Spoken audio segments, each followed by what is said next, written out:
Hello, everybody. It's a pleasure to address your annual Chief of Mission Conference. And a special thanks to Foreign Minister Tajani, to my friend, Antonio, for inviting me to speak, but especially for being a true partner at this consequential moment for our nations and for the world. As President Biden affirmed when Prime Minister Maloney visited the White House in July, Italy is one of the United States' closest friends and strongest allies. That's why the President sent Ambassador Markel, one of his most trusted advisors, to be our ambassador in Rome.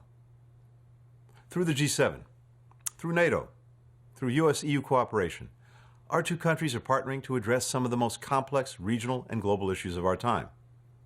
Bolstering transatlantic trade to expand opportunities for workers and families in both our countries. Shaping the rules of the road for emerging technologies.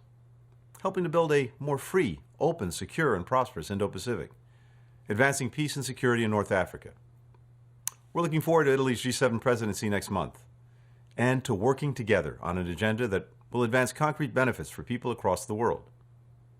Together, we'll continue to support Ukraine as it defends itself against Russia's war of aggression, and ensure that Ukraine has what it needs to stand on its own 2 feet, militarily, economically, democratically. We'll keep working to address the conflict in the Middle East, where Italy has been a leader in affirming Israel's right to ensure an attack like October 7th never happens again, providing life-saving humanitarian relief to Palestinian civilians in Gaza, and supporting the necessary steps for a durable, lasting peace.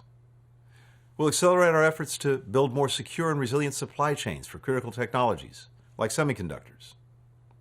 Diplomacy will be our tool of first resort on each of these goals, and our greatest asset will be all of you, our career professionals. One of my favorite weeks of every year is when I get to welcome our chiefs of mission from around the world to Washington and engage with all of our diplomats.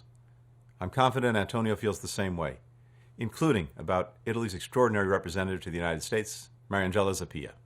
Prime Minister Maloney said during her trip to Washington earlier this year that tough times show us who our friends are.